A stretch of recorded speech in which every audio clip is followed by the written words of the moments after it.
Hi guys, welcome to this week's Friday Craftathon, and it is officially December, so we are going to be kicking off with a really cute craft for the Christmas season, which should hopefully help you with those gift wrapping and Christmas cards. Today we're going to make some beautiful foiled tags and foiled stickers that's going to add that extra touch to all of your Christmas gifting. So let's jump in.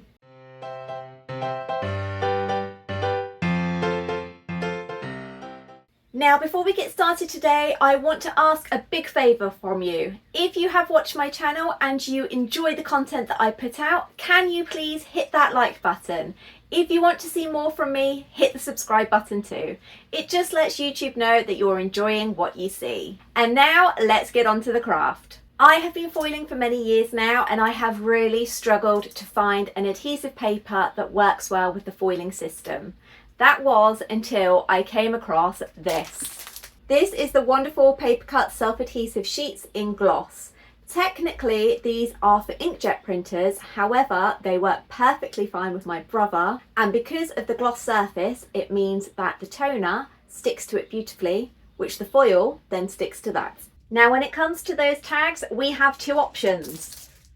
We've got the matte 300 GSM cardstock from Paper Cutz, and a glossy version in 300 GSM too.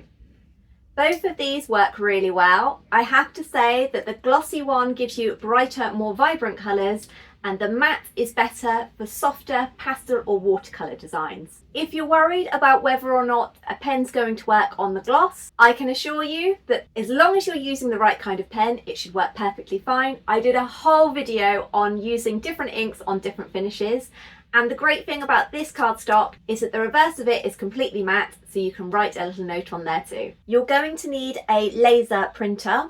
I use my brother HL5050DW. I'll drop the link in the description down below. It can be really difficult when you're looking for a laser printer that works well with foiling, because a lot of them don't have enough plastic in the actual toner for the foil to adhere to. That's why I've created so many specific videos on foiling, so check out my channel if you want some more advice. Now, to get the foil to react with the toner, you're going to need a foiling machine. I use my Patsy May Foil It. You could also use a Mink machine, and I've actually heard a lot of people have had success with the Amazon Basics laminator, so feel free to try those other options. If you want to add a printed element, you're also going to need to have an inkjet printer so that the foil won't react. To go along with the foil machine, you're going to need foil. I obviously use the Patsy May because they were built specifically for my machine, and they've got rave reviews even from Mink users. You could technically use a pair of scissors and cut by hand for this project, however I strongly suggest using a cutting machine. I'll be using my Silhouette Cameo. To keep things simple, we are going to be using Silhouette Studio and Canva to design our stickers and tags. We're going to start by heading over to Canva, and I've created a new document that is 5 by 5 centimeters. It suggested whether or not I wanted to make labels, so I clicked on that, and it meant that I'd have the circle outline preset to keep the design within. If you also click on design, there's loads of different graphics for you to choose from, and you can narrow it down by searching Christmas in the search box. I then tweaked all the designs and made them all black and white, as this is what's going to be the foiled element. I also added text on and then downloaded as a transparent ping and imported into Silhouette Studio. Then I've turned on my registration marks and created a circle that is 5 centimeters, and then resized the stickers to fit within this. Because I'm going for a coloured background, I've created another circle that is slightly bigger and made sure to turn off the cut line on this by turning the line colour off. This is going to be the coloured background for all of my sticker designs. I've then filled the page up, and it's time to remove the foiled element but keep the background. You also need to turn off the registration marks for this next bit. For print settings, I have chose high quality, gloss and A4.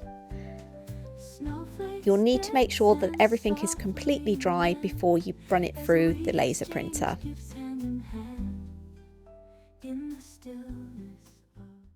So as you can see, I haven't got my registration marks on here because we want the stickers to line up with the design rather than the background colour.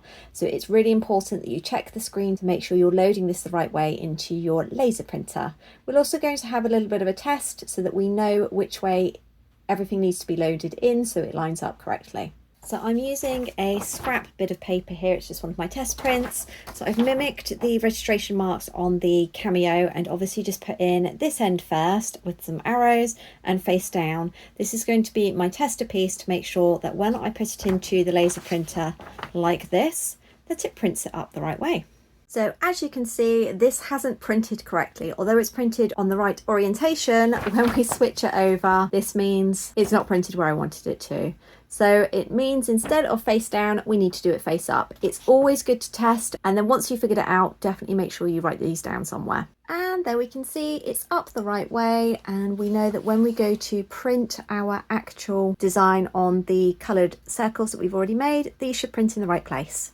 For the next bit, you need to remove all of the coloured background, and then it's really important you press paste in place and turn the registration marks back on. For your toner settings, you'll need to have a play. Now, as you can see, these are ever so slightly off from the circles, but that's fine. That's why we made them bigger, so that once the registration marks cut where the actual design itself is rather than the background, it should all line up perfectly. So before we start cutting, we're going to want to foil, and we're going to be using the Foil It machine. Okay, so I've heated up my Foil It machine and it's set to 165, so it's kind of hovering between 160 and 165 at the moment. Now, you may have seen in my previous videos that I do have clear transfer folders specifically for foiling, but I also quite like using this, and this is just a 160 GSM A3 that I fold in half. Paper Cutz have got some great A3 cardstock that works wonderfully for this. So we're going to start by choosing our foil colours, and I use Patsy May Foil because obviously it goes and works really well with the Patsy May Foil It machine. So when you are using print and cut, it's really important that you don't cover up the registration marks with the foil because otherwise they will adhere. But you also need to be aware that because there is plastic in the toner, wherever this touches on the transfer sheet or the card that you use, it will transfer. That's the other reason that I don't like using the clear transfer wallets, because then I have to get the acetone out to clean them down and it's a bit faffy. So I'm going to start with the sticker sheet, and for this I want to do a few different colours. I think that this blue sticker here with the snowflakes will look really nice in the silver foil, so I'm going to trim that down now and choose a few other colours for the other designs. Little ribbons tied with care, presents wrapped with love to share.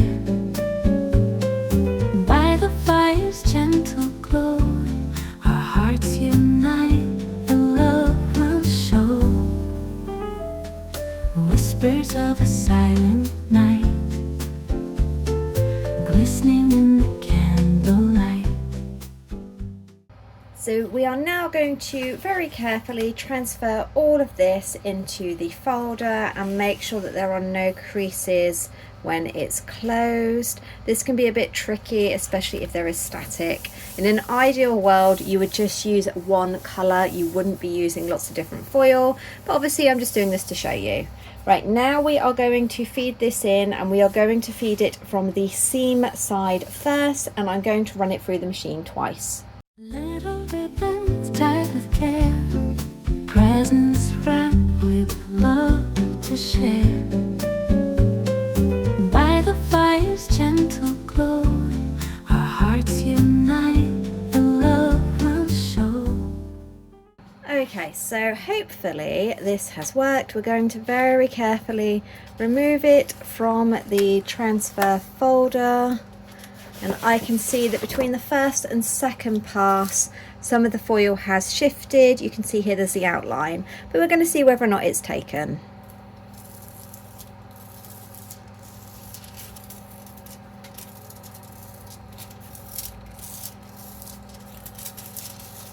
So if you look at just how shiny that is, I'll try and get a close-up. It's very difficult because of the camera is just struggling to pick it all up with the lovely shine.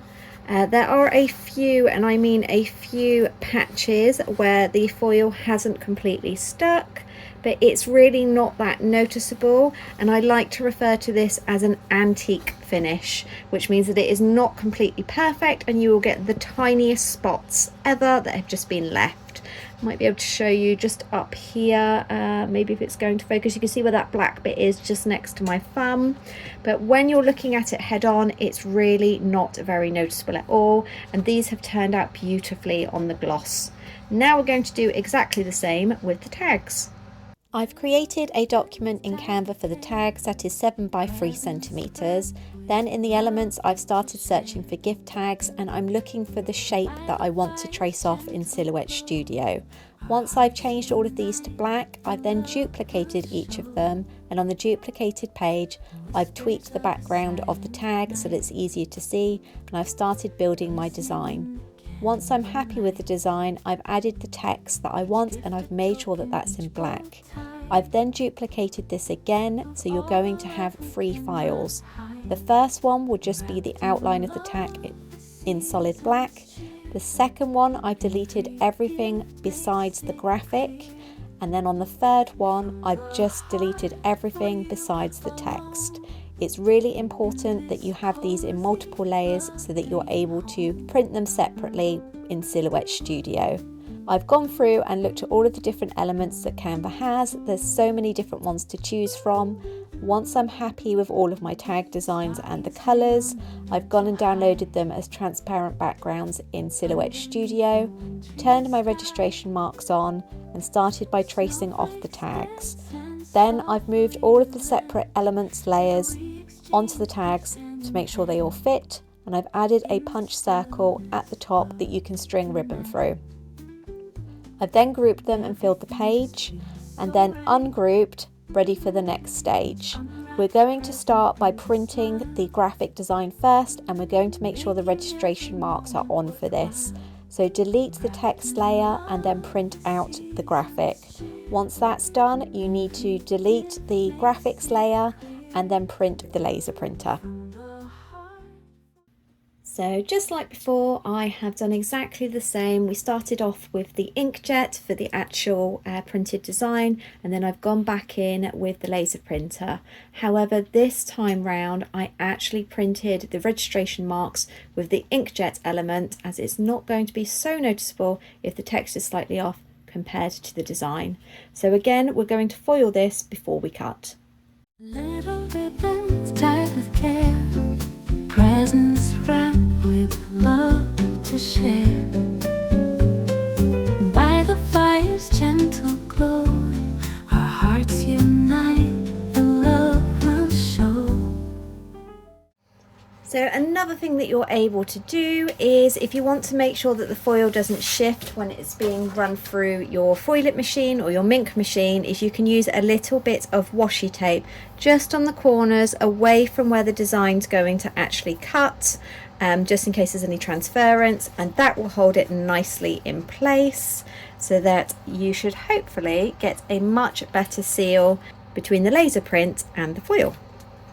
So then it is obviously just a case of peeling that all off, ready for the big reveal. So I think that has turned out really nicely. There's a few spots here where it's not picked up, but this is on the matte, which doesn't foil quite so well as the gloss. But again, at first glance, if you're going for that lovely antiqued look, it looks fantastic, and it's really not noticeable. Let me get up close there. Even with that right in the camera there, you can barely see any of the little flecks that are missing. And here's the gold version as well. This one I didn't tape down and I put through twice. So as you can see, the gloss version just seems to foil a little bit better. I think it's because obviously it's got a glossy surface for it to stick to, which just helps the laser toner and the foil itself. There is one patch down there that's not too noticeable. I definitely still use that. But other than that, they all look great. So now it's time to run these through the silhouettes to get them cut. Little ribbons tied with care, presents wrapped with love to share. By the fire's gentle glow. So the tags have cut out really well, and considering we had to line this up to the design rather than the text is pretty well lined up as well. I have gone through in one of my other videos how to offset your design if you can't get your laser printer and your inkjet to line up, so I will try and drop a card here for you to see. So this design here, these are 2 matte cards, but if we were to compare them with the gloss, so I'll just get that to focus there, that's the matte design and that's the gloss. If I turn it at an angle, you can just see very, very subtly there's some missing bits of the foil, but it is so minor I can't really call which one has turned out better. I really like the gloss because of how the colours pop on the design. The matte is a close match for the colours, but they just look ever so slightly more vibrant in person with the gloss. And again, we've got the gloss version here and the matte version here. These are just cute little gift tags. You could obviously use these if you're doing any handmade markets or craft fairs. These would make really cute little tags to put on your products as well, and because they're so small you could easily fit 35 plus on a sheet. And lastly, the doggies turned out really sweet as well. So we've got gloss on this side and then matte here, and again it's too close to call as to which one has turned out better with the foiling. I do like the colours on this one ever so slightly. They're a little bit richer and deeper, whereas these on the matte are a bit more subtle. So now it's obviously just time to add your ribbon or your string or whatever you're going to use. I've gone for this nice little red satiny finished ribbon here. And I've popped that through the hole, found the middle, and then you get a nice finish like that, and then you can either tie it off there, or sometimes I like to add it to the bow that I put on the gifts, which I'll show you in a minute. And this gold works really well obviously with the gold foil. So again, fold it in half, in through the front to the back, tuck it back up, and there you have it. Perfect for hanging. Okay, so now it's time for the big reveal to see whether or not everything's lined up as it should. Now, because I've used the score setting, it's meant that it hasn't cut through the backing paper. I think that's all looking pretty good. Okay, so as you can see, for the stickers themselves, they have turned out fantastic. I've used these white ones here just so you can see what it would look like just with the foil with no background, but I really like these blue ones. I think that the silver and the blue look fantastic, and they've lined up really well because we made sure that we used the offset of the circle, and that we obviously made sure that the print and cut registration marks were set to the design rather than the circle itself. So that is how you make some very nifty envelope or gift wrapping seals. So you can obviously use these for your presents, or what I like to do is use them as envelope seals. It's really simple. You just need to peel one off, stick down your envelope, and then just add it on. This keeps it nice and safe during postage, and it adds a really cute element to your cards as well. And also, when you've got 50 plus Christmas cards to write out, it makes it so much easier rather than having to lick and stick that envelope down. Now, you can obviously resize these to any size that you would like. These are just about 2 inches, and I find them perfect for using as both gift toppers and also on the envelopes. But obviously, if you would like to make them larger or smaller, just adjust your template. And if you wanted to use your stickers on a gift, then obviously it's a case of just gift wrapping your gift, peeling it from the sheet, and then just adding on. This makes a really personalized touch to all of your gifting. Little ribbons tied with care, presents wrapped with love. to share. By the fire's gentle glow, our hearts unite, the love runs. So how cute does that look? Just adding that little handmade touch on there really helps to bring the gift to life. We've got the cute little satin ribbon, and obviously this goes really well with the wrapping paper and the bow. You can't beat a bit of red and gold for traditional Christmas colours. So these are perfect to do up in advance for friends and family. It means that you don't have to write out any tags. They are all ready to go when you start wrapping. So I really hope that you've enjoyed today's video. Wrapping gifts is not something that everybody enjoys. It's something that I personally enjoy, getting a hot chocolate and putting a Christmas movie on whilst working through the big pile of gifts. Having something like this to add to my gifts just helps to give that extra touch to show your recipient how much you love them. You could obviously theme these. I have done this in past years where I've gone for like a 1920s Art Deco theme. That was really cute. Or you can make personalised tags specific for the people that you're giving to. So if you know that they've got a particular breed of dog, then you could add that, or you could even add some photos of their pets themselves. I'd like to say a great big thank you to Paper Cutz for sponsoring today's video. I will drop links to all of their products and everything else that I've used in the description box down below. If you have any comments or questions, then definitely just leave them down below and I'll get back to you. If you prefer to have this in a written step-by-step format, hop on over to my blog where you'll see the whole process with photos that are easy to follow. And a great big thank you to you, my viewer, for watching. I hope you've enjoyed today's video, and I will see you next week for another Christmas craft. Bye!